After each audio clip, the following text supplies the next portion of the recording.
우리 좌우에 계신 분들 인사드리겠습니다. 한 주간 동안 평안하셨습니까?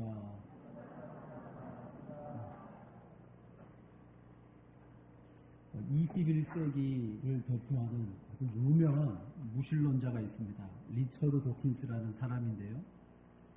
여러분, 그는 인간에 대해서 이렇게 피력했습니다.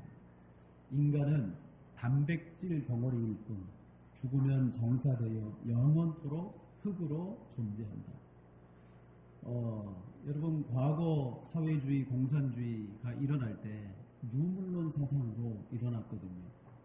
자, 이 사람도 비슷합니다. 인간을 우연한 진화의 산물, 그리고 그 이상, 그 이하도 아닌 그런 것으로 보았습니다. 그러니까 인간은 유물론적으로 아무것도 아니고 단지 이 몸 덩어리 하나밖에 없다. 죽고 나면 영원토록 흙으로 있을 뿐이지. 자, 만약 그가 정확하다면 우리는 죽음으로부터 벗어나거나 구원을 전혀 받지 못한 채 그냥 땅에 장사되어서 영원토록 아무 소망이 없는 존재가 바로 우리들입니다. 자, 그러나 성경은 우리에게 진실은 그렇지 않다. 진리는 그렇게 말하지 않는다. 인간은 육체와 함께 영혼이 있고 그리고 그것으로 인하여 영원하게 사는 존재다. 또 인간은 구원을 가지고 있지 않지만 구원을 받을 수 있는 놀라운 길이 우리에게 생겼다. 인간은 영원한 죽음으로부터 벗어날 수 없는 것이 아니라 죽음으로부터 탈출할 수 있는 구원의 방법이 있다라고 성경은 우리에게 말씀하고 있습니다.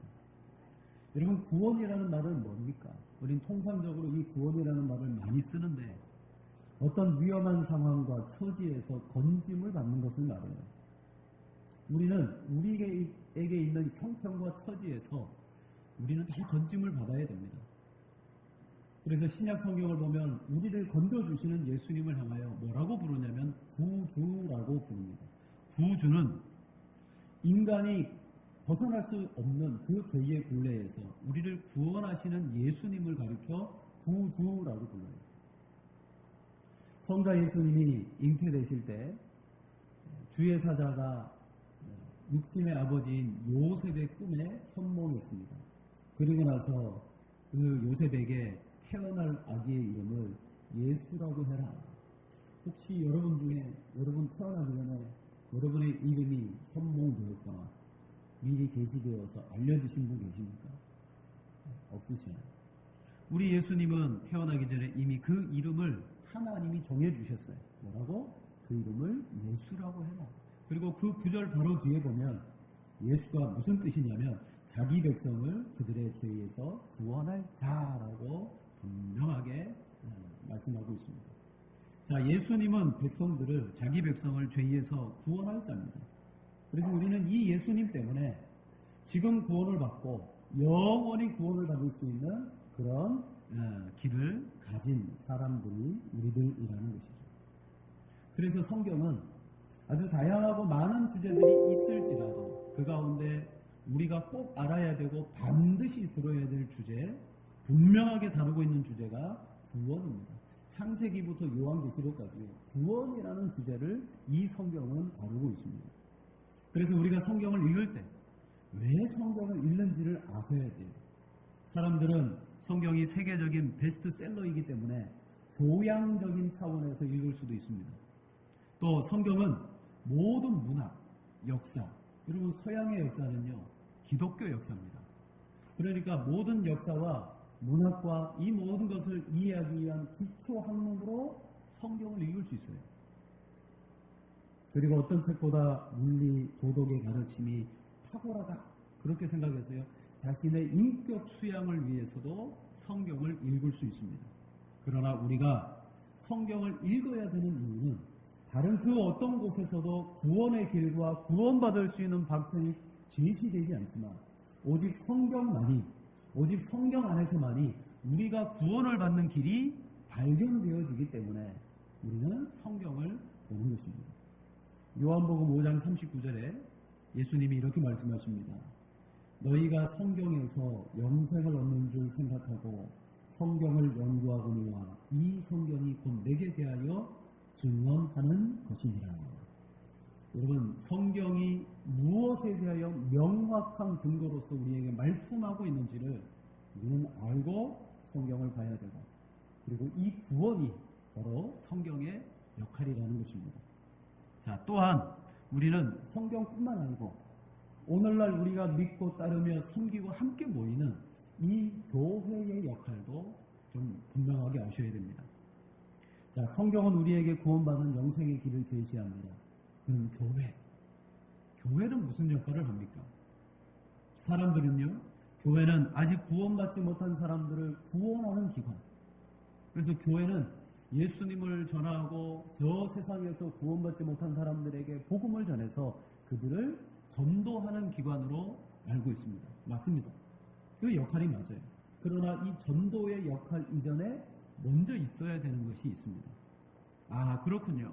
성경은 우리에게 빛과 소금이라 그랬으니 우리의 선한 일로 저 세상에 나가서 바르게 살아갈 때 그게 영향력이 되어서 사람들이 우리를 따라오고 예수님도 믿고 하나님께 영광을 돌리게 되겠군요. 여러분, 선하게 살아가는 존재들의 모임이 교회이기도 하지만 그것보다 더 본질적인 역할이 있어요. 우선되는 역할입니다. 그것은 오로지 이 교회만이 성경의 진리를 바르게 분별하고요, 성경의 그 복음을 선포하는 일을 교회가 하는 거예요.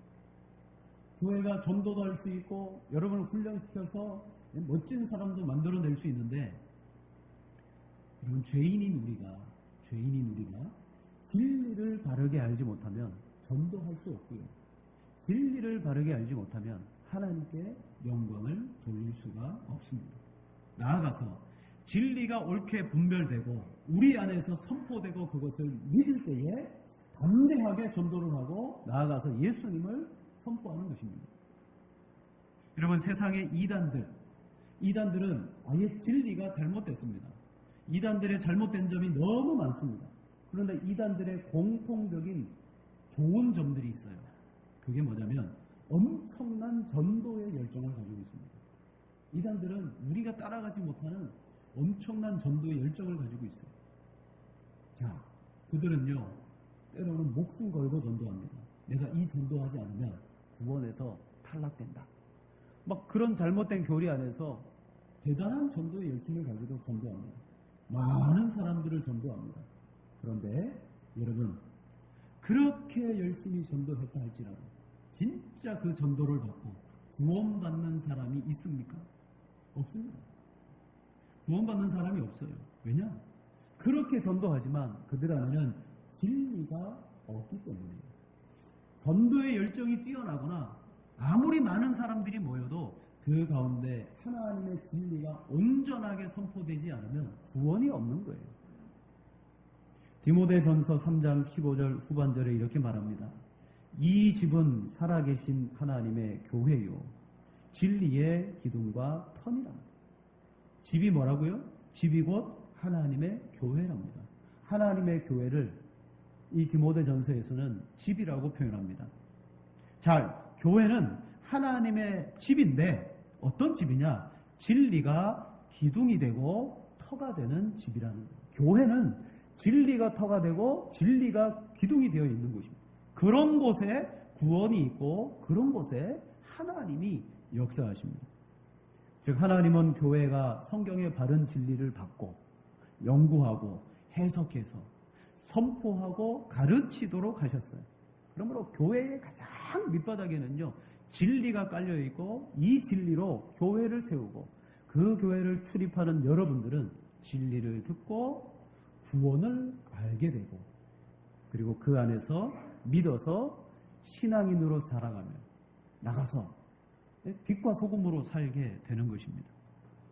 그러므로 여러분, 이 교회로부터 우리가 구원받을 수 있는 진리의 말씀을 배우도록 저와 여러분들은 힘을 써야 되는 거예요. 자, 어느 교회 학교에서, 주일학교에서 아이들에게 물었습니다. 얘들아, 천국에 가려면 어떻게 해야 할까? 천국에 가려면 어떻게 해야 됩니까? 여기저기 이런 이야기 저런 이야기 많이 나옵니다. 그런데 그 중에 한 아이가 딱 이렇게 말합니다. 죽어야 됩니다. 천국에 가려면 죽으면 가잖아요. 그것도 진리예요. 죽어야 합니다. 여러분 어떻게 구원받습니까? 이런저런 대답이 많지만 성경이 우리에게 말씀하는 대답은 뭐냐면 구원은 믿음으로 의롭게 될 때 간다라고 말해요. 믿음으로 의로워져야지 천국 가는 거예요. 이것을 교리적으로 칭의라고 말합니다. 내가 잘해서가 아니라 하나님이 내 안에 무엇인가를 보고 나를 여전히 허물 많고 부족하고 죄 덩어리지만 하나님이 내 속에 있는 뭔가를 보시고 너 의롭다 그러면서 우리를 구원해 주시는 이걸 칭의라고 말합니다. 자, 오늘 본문 17절 말씀 보세요. 우리 같이 한번 읽어보겠습니다. 복음에는 하나님의 의가 나타나서 믿음으로 믿음에 이르게 하나니 기록된 바 오직 의는 믿음으로 말미암아 살리라 함과 같으니라. 아멘. 자, 여러분 오직 의는 믿음으로 말미암아 이 믿음에 하나님의 의가 인정되어진다는 거죠. 자, 먼저는 16절 말씀에 보면 복음은 모든 믿는 자에게 구원을 주시는 능력이라 그랬습니다. 여기 복음이 있습니다. 그리고 이 복음은 능력이라 그랬습니다. 어떤 능력이냐? 모든 믿는 자에게는 구원을 주시는 능력입니다. 복음이라는 것 속에 능력이 들었습니다. 그러면 구체적으로 그 능력이라는 건 뭐냐? 바로 예수 그리스도의 십자가의 사역이 능력입니다. 그리고 이 사역이 들어있는 진술이 복음이고요. 하나님은 예수님의 십자가의 그 사역을 하나님께서 받으시는 의라고, 하나님이 받으신 의라고 인정하셨습니다. 그래서 누구든지 복음, 그 속에 들어있는 십자가의 능력을 믿기만 하면 하나님이 그 예수님의 십자가의 사역을 의로 받으셨기 때문에 내가 복음을 받아들이는 순간 이제 복음 때문에 하나님은 나를 의롭다고 칭해 주시는 거예요. 여전히 아직 변화되지 않았지만 옛날의 모습이나 지금이나 똑같지만 왜 나를 구원받았다, 의롭다고 칭해 주시느냐? 그 복음 속에 있는 능력 때문인 거죠. 그리고 그 능력을 받아들이게 되어지는 원리가 믿음이라는 것입니다. 누구든지 복음을 믿기만 하면 사람은 구원받고 영원히 살게 됩니다. 이것이 믿음으로 의롭다고 칭해 주시는 의, 칭의입니다. 이렇듯 구원은요, 믿음으로 받는 것이고 믿음으로 의롭게 되는 것입니다. 자, 그러면 여러분들 가운데 아유 목사님 그거 진즉 다 알고 있죠. 천국 믿음으로 가죠. 그런데요, 초대교회 때부터 지금까지 2000년의 역사 속에서 여러분 한 교회가 있었습니다. 보편적 교회라고 불리는 가톨릭 교회거든요. 그들은 이 지상에 있는 보편적인 교회다. 유일한 교회다. 그렇게 그들은 생각하고 있습니다. 근데 이 가톨릭은요, 과거에도 그랬고 지금도 그랬고 오늘 성경이 분명하게 말하고 있는 오직 믿음으로 받는 칭의, 그게 아니라 그들은 이 칭의를 지금도 인정하지 않습니다. 그들은 무슨 교리를 가지고 있냐면 의화 교리를 가지고, 우리는 칭의거든요. 의롭다고 칭해 주셨기 때문에 구원을 받는 거예요. 근데 그들은 의화 교리입니다. 의화 교리가 뭐냐면 하나님이 우리 안에 은혜를 주입해 주심으로 말미암아 사람인 내 속에 의로워지는 성질이 들어와서 그때부터 죽을 때까지 그 의로워진 성질을 가지고 선을 행하며 거룩하게 살아가며 그렇게 살아갈 때에 그것이 하나님 보시기에 합당하면 구원받는다는 거예요. 자, 이게 500년 전에 종교개혁 시대도 그랬고 지금도 똑같아요. 그들은 의롭다고 칭해져서 받는 구원이 아니라 의화, 내 속에 의나 은혜가 들어와서 내 성질이 죄인이 아니라 의를 행할 수 있는 사람으로 바뀌어져서 그때부터 선을 행하고 말씀대로 살아가다가 어떻게 해요? 마지막에 내 행함으로 말미암아 구원받는 것. 그게 바로 그들의 구원입니다. 자, 1500년대 하나님의 은혜로 말미암아 복음을 재발견하게 된 종교 개혁자들이 있습니다. 그들은 이 로마 가톨릭의 구원의 교리가 뭔가 이상하거든요. 그래서 성경을 보다 보니까 이 의로움이 들어와서 선을 더해가지고 구원받는다는 그 의화 교리가 성경이 말하는 것이 아니었어요. 보니까 성경은요, 오직 믿음으로 구원받는다고 말하는 거예요. 그래서 종교개혁자들이 다른 많은 개혁의 원리가 있지만 오직 믿음의 원리를 가지고 외치고 종교개혁을 일으킨 것입니다. 자, 이렇게 세워진 교회가 바로 우리 개혁주의 교회, 그리고 여전히 있는 가톨릭 교회. 이 두 교회는 구원의 교리가 달라요. 구원의 교리가 다릅니다. 개혁주의 교회는 오직 믿음으로 의롭다 하심을 받는 교회. 예수님의 완전한 의가 오늘 내게 전가되어짐으로 말미암아 내가 구원받은 자로 여겨지는 것입니다. 하지만 가톨릭 교회는요, 신자가 믿으면 은혜가 그 마음속에 주입되면서 그 은혜로 선행의 삶을 살아가면서 구원을 받는 것. 즉 개혁교회는 법정적 의입니다. 법정에서 당신 죄 없어 라고 재판관이 두드리면 그 사람 바로 풀려나는 거예요. 바로 오늘 우리가 믿고 따르는 의가 그런 의라는 거예요. 법정적 의입니다. 그리고 예수 그리스도께서 이루어 놓으신 그 의가 우리에게 전가된 거예요. 가톨릭은요, 주입된 의라고 말합니다. 그래서 신자가 주입된 그리스도의 은혜와 내 선함의 열정으로 더해져서 의로워진다라는 그런 의화 교리입니다. 종교개혁자들은요, 그거 잘못됐다. 그것 가지고 구원받는 것이 아니다. 그 의화 교리가 뭐냐면 은혜가 주입되어서 그 다음부터 신앙생활을 하게 되는데 죄를 지으면 가서 고해 성사를 꼭 해야 되고 성찬에 참여하면서 성찬을 통하여 구원을 확인해야 되고 또 마지막 죽음의 순간에 그동안 지었던 죄에 대해서 신부를 내려다가 종부성사, 신부가 내 죄를 다 사하노라 하면요, 어떤 사람도 마지막 순간에 그 종부성사, 죽음의 임종 예식을 하면요, 죄가 다 사해지는 거예요. 자, 그들은 오직 하나님의 은혜와 믿음으로 받는 구원이 아니라 하나님과 신자가 서로 협력해서 구원받는 신인 협력 구원입니다. 이게 종교개혁자들이 볼 때 이거 잘못됐다. 자, 여러분, 교회가 서고 넘어질 수 있는 결정적 신앙 조항이 뭐냐면 칭의입니다. 왜 제가 칭의를 자꾸 강조하냐면 이 칭의 교리로 인하여 교회가 진짜 교회냐 아니냐가 판가름이 나는 거예요. 다른 부속적인 그 진리들도 많이 있겠지만 우리가 어떻게 구원을 받느냐라는 그 첫 번째 칭의 교리가 온전한 성경적이냐 그렇지 않느냐에 따라서요, 교회가 휘청휘청한다는 겁니다. 그래서 오직 믿음으로 받는다는 칭의 교리만큼 중요한 것이 없어요. 그래서 종교개혁자들이 계속해서 물고 늘어진 것이 이거예요. 그래서 마틴 루터는 이 칭의 교리를 가리켜서 교회가 서고 넘어지는 것을 결정하는 신앙 조항이다라고 말합니다. 그래서 오직 믿음으로를 확고하게 붙들었던 교회나 교파들은 오늘날까지 복음주의 교회로 남아있는 반면 이 교리를 타협하고 포기한 사람들은 자유주의에 항복하거나 로마 카톨릭 사제주의로 다시 돌아가거나 심지어 배교에 빠지기도 했다.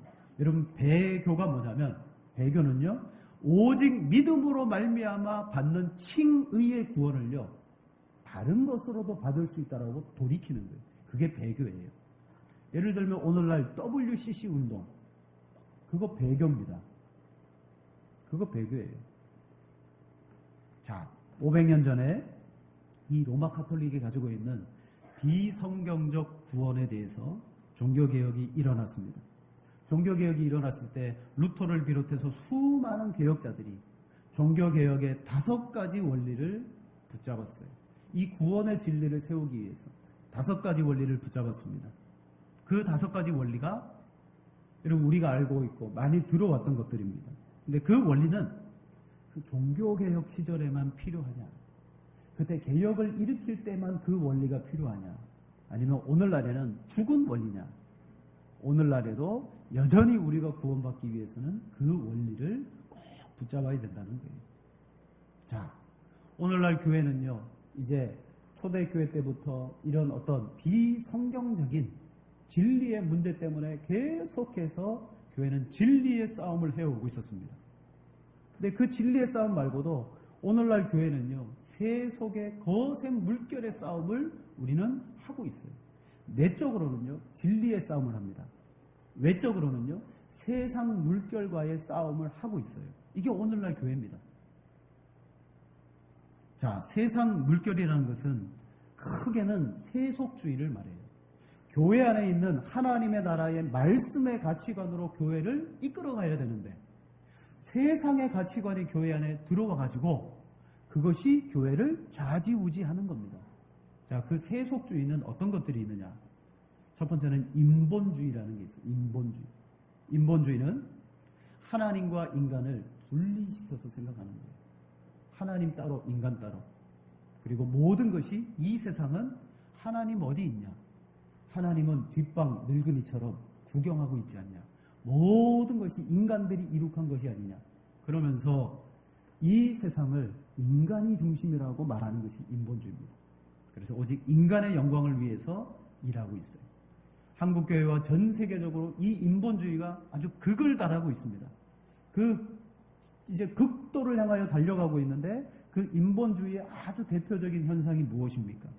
개인의 취향 인정해라. 우리는 사람인데 개인의 취향들이 있지 않냐? 동성애. 그 개인의 취향이라는 거예요. 이 인본주의입니다. 그 사람의 취향이니까 그걸 인정해라. 여러분 이게 한때는요, 은밀하게 보이지 않는 곳에서 행해졌던 것들이 양지로 나오기 시작하고, 이게 교회 안에도, 여러분 교회 안에도 동성애 인정해야 된다. 여러분 서구교회를 보세요. 서구교회 동성애 인정하고 동성애 사제 세우고 하지 않습니까? 이게 인본주의입니다. 개인의 권리를 인정해야 된다. 막 이런 것들. 여러분 박애주의라는 이름으로요. 박애주의가 뭐예요? 사람을 사랑하는 겁니다. 어떻게 보면 사람을 사랑하는 것은 너무 좋은 건데, 근데 하나님이 없어요. 사람만 사랑하는 거예요. 오늘날 교회 안에 이런 인본주의가 들어옵니다. 상대주의의 세상입니다. 상대주의는 이 세상에는 절대 신이 없기 때문에 어떠한 영역, 어떤 것을 선택하든 그것은 진리가 된다. 세상에 절대 진리가 없으므로 아무거나 골라 잡아라. 여러분 로마 가톨릭은요, 이미 종교적 상대주의입니다. 종교적 상대주의. 자, 그들은 세상의 모든 종교에 구원이 다 있다고 말해요. 그래가지고 만든 것이 WCC잖아요.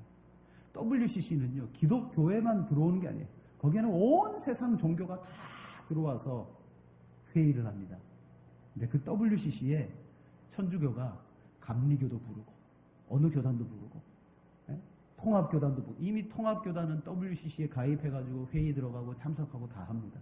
근데 우리 합동교단은 WCC 그거 안 들어간다. 그거 절대 지지하지 않는다. 왜냐? 이미 로마 가톨릭이 모든 세상의 종교에도 구원이 있다라고 했어요. 왜 이런 말을 할 수 있겠습니까?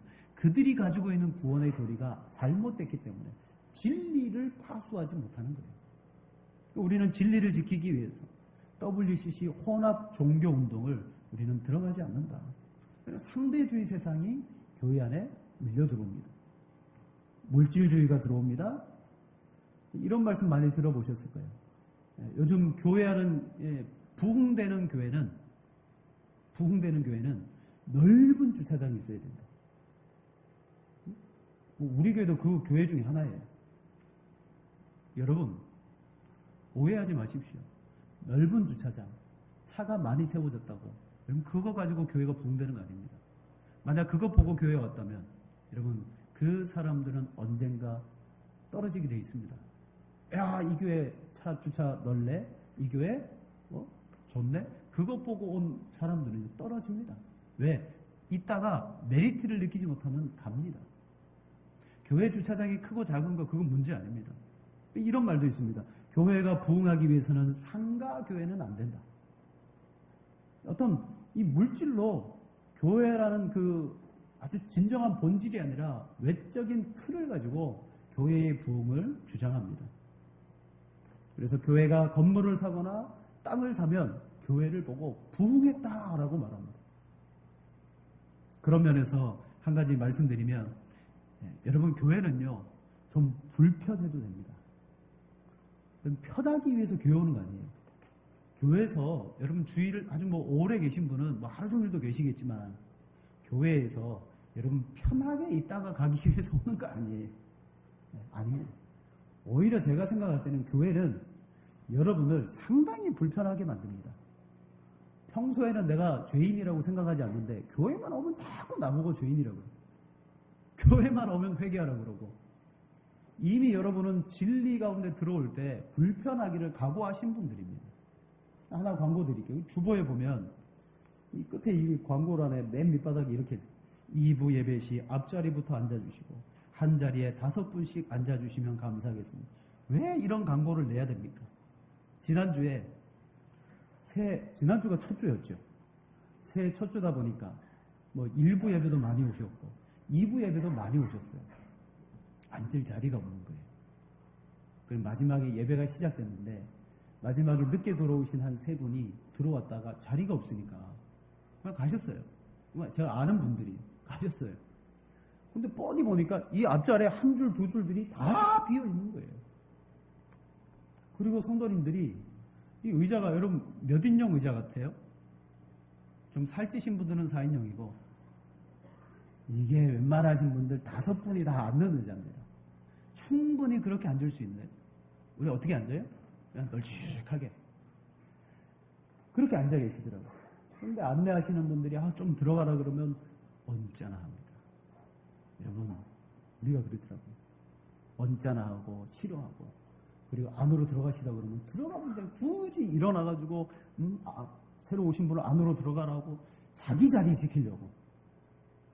그러면 안 되는 거예요. 교회는요 불편하기를 각오하고 오셔야 되고, 그 불편함 속에서 서로 양보하고 희생함을 통하여 우리가 교회됨을 배우는 거죠. 교회가 의자가 넓고 텅텅 비었다 그래서 부흥하는 교회가 아니에요. 넓다 그래서 부흥하는 교회가 아니에요. 진짜 부흥하는 교회는요, 여러분 하나님의 진리의 말씀을 파수하고 그 진리를 굳게 붙드는 교회는 여러분 세워지게 되어 있습니다. 요한계시록 3장 8절에 보면 하나님이 이렇게 말합니다. 볼지어다 내가 내 앞에 열린 문을 두었으되 능히 닫을 사람이 없으리라. 내가 내 행위를 아노니 내가 작은 능력을 가지고서도 내 말을 지키며 내 이름을 배반하지 아니하였도다. 작은 능력을 가지고 있어도 내 이름과 내 말을 배반하지 않느냐, 그 사람에게는, 그 교회에게는 칭찬이 있는 거예요.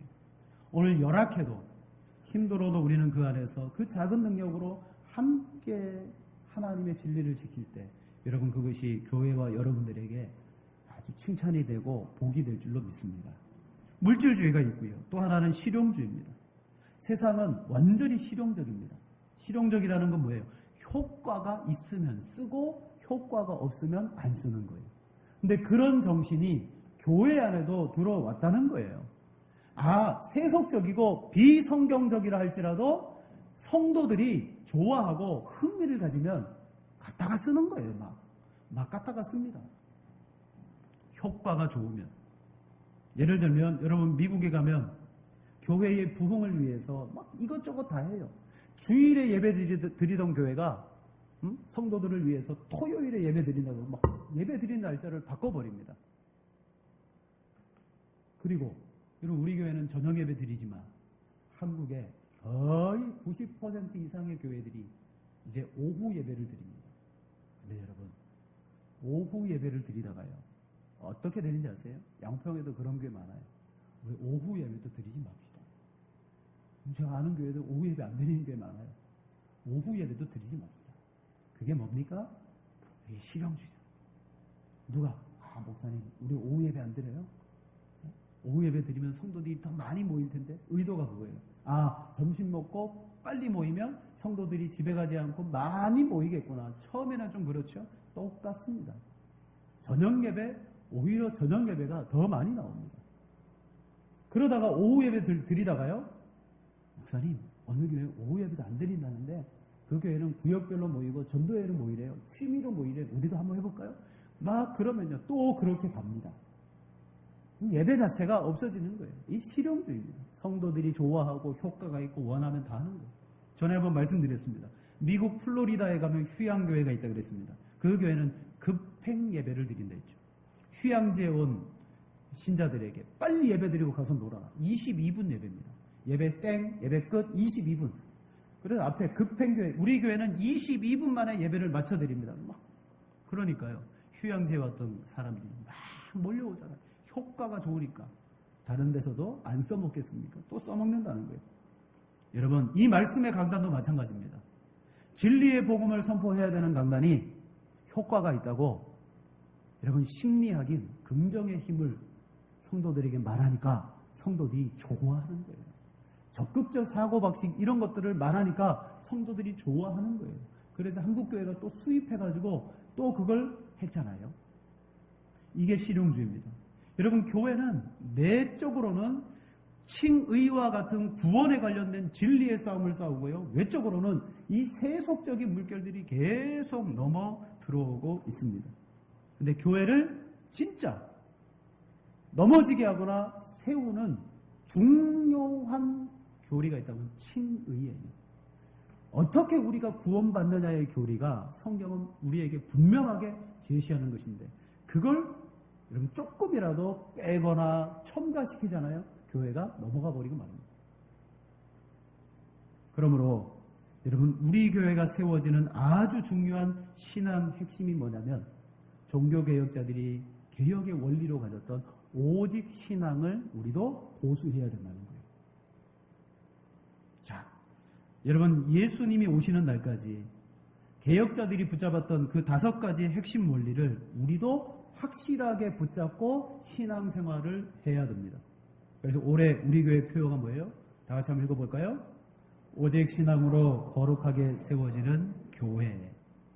그럼 표를 쓸 때는 어떻게 성도들을 선동하기 위해서 표를 쓰는 경우가 있어요. 표가 보험회사 같은 데 그렇잖아요. 선동하기 위해서 표를 쓰는 게 있어요. 근데 여러분 이 표를 여러분 선동하기 위해서 쓴 게 아닙니다. 왜 썼느냐? 교회를 교회되게 하는 진짜 능력이 뭐냐? 오직 신앙이라는 거예요. 오직 신앙은 종교개혁자들의 그 5가지 종교개혁의 핵심 원리가 들어있습니다. 오직 성경, 오직 그리스도, 오직 은혜, 오직 믿음, 오직 하나님께 영광. 여러분 이 5가지가 종교개혁의 슬로건입니다. 그리고 이 5가지를 통해서 종교개혁자들이 분명하게 세우고자 했던 게 뭐냐면 칭의예요. 지금까지 칭의 교리가 의화 교리로서 아주 엉뚱하게 간 것을 그게 아니다. 구원을 받는 것은 믿음으로 의롭게 되는 칭의다라는 교리를 딱 세운 5가지의 핵심 원리입니다. 그래서 저는 이것을 그냥 오직 신앙, 오직이라는 단어가 하나밖에 유일하게 솔라라고 말하죠. 이 5가지의 신앙 정신은 여러분 서로 내용적으로 여러분 분리시킬 수 없는 아주 논리적인 관계로 연합되어 있습니다. 강조점은 조금씩 달라요. 성경을 강조하거나 은혜를 강조하거나 그러나 본질적으로는 상호 대등합니다. 즉 5가지의 신앙 정신은 어디에서 나왔느냐? 하나님의 본질과 속성 그리고 인간을 향한 구원의 목적과 그 가치를 분명하게 드러내 줍니다. 만약 이 5가지의 핵심 원리 가운데 이거 마음에 안 드는데 하나 빠뜨리잖아요. 그러면 반드시 칭의의 교리에 흠이 가게 되어 있고 훼손이 가게 되어 있어요. 자, 오직 성경이어야 됩니다. 왜 오직 성경을 외쳤습니까? 로마 가톨릭은 성경 외에 다른 것을 첨가해서 그것으로도 구원받는다고 했기 때문에 오직 성경으로 구원받는다고 개혁자들이 다시 정립한 거예요. 성경은 말합니다. 이 말씀 가운데 더하거나 빼면서 가르치는 사람은 그 사람에게는 저주가 있을 것이다. 더해도 안 되고 빼서도 안 돼요. 오직 성경을 기준으로 그렇게 신앙생활을 해야 돼요. 참 아이러니하는 것은 여러분 이단들도 이렇게 말합니다. 이단들이 오직 신앙의 기준은 성경이며 심판하는 공정한 저울은 하나님의 말씀 곧 성경이다. 이건 누가 한 말이냐면 신천지가 한 말이에요. 신천지가 오직 신앙의 기준은 성경이고 심판의 기준도 성경이다. 맞는 말이잖아요. 맞는 말이에요. 그렇게 말하지만 그들은 그 성경을 가지고 엉뚱한 교리를 펼치고 나가니까 구원이 없는 것입니다. 바른 해석, 바른 구원의 교리에 진술이 없이는 구원받을 수 없습니다. 오직 그리스도. 왜 이걸 외쳤습니까? 예수 그리스도 외에는 구원받을 이름이 없어요. 가톨릭은 여러분 마리아도 우리를 구원할 수 있도록 도와줄 수 있다. 그렇게 해버리잖아요. 또 오직 은혜입니다. 칭의는 우리가 준비했다 그래서 우리가 노력했다 그래서 그렇게 받는 것이 아니에요. 오직 죄인에게 값없이 주시는 선물입니다. 그리고 오직 믿음입니다. 자기의 종교적 행위, 속죄의 행위, 선행의 행위로 의롭다함을 받지 않습니다. 믿음으로만 의롭다함을 받습니다. 오직 하나님께 영광, 우리가 이 오직의 신앙을 붙잡을 때 이 모든 것들은 다 누구를 향하느냐? 하나님을 향하게 되어 있습니다. 보세요. 오직 성경과 그리스도와 은혜와 믿음이 우리 속에서 나온 게 뭐가 있습니까? 하나님께로부터 다 온 거고 우리가 구원받을 수 있도록 하나님이 다 하신 거고 그리고 믿음도 은혜로 말미암아 선물로 받은 게 믿음인데 내가 구원받기 위해서 한 게 아무것도 없고 다 하나님이 했기 때문에 하나님께 영광 돌려지는 것입니다. 그러므로 여러분 우리 교회가 뭐 부흥하자, 성장하자 그래서 오직 신앙을 말하는 게 아니에요. 여러분 종교개혁자들이 성경이 말하는 진짜 구원을 세우기 위해서 이 원리를 붙잡은 것입니다. 앞으로 이제 매달 한 번씩 이 5가지 원리를 하나하나 이제 한 달에 하나씩 설명해 가면서 우리가 어떤 교회, 어떤 신앙을 세워야 될지를 함께 나누도록 하겠습니다. 자, 정리합니다. 성경이 우리에게 있어야 될 중요한 역할은 다른 건 많지만 구원이다, 구원. 구원 제시입니다. 그리고 교회는 그 구원을 분명하고 선명하게 진리로 해석하고 가르쳐줘야 돼요. 그리고 이 구원에 있어서 가장 중요한 것은 칭의입니다. 칭의. 칭의가 뭐예요? 구원을 받는 분명한 조건입니다. 칭의. 그걸 고수하고 그걸 지키기 위해서 개혁자들이 이 오직 신앙의 5가지 원리를 붙들고 개혁을 일으켰고 오늘도 우리가 그들의 정신을 받아서 우리도 오직 신앙을 붙들며 가야 되는 것입니다. 저와 여러분이 복되고 진리의 교회를 세워나가기에 부족함이 없도록 세워나가시는 복이 있기를 축복합니다. 이 시간 우리 합심으로 같이 기도드립니다.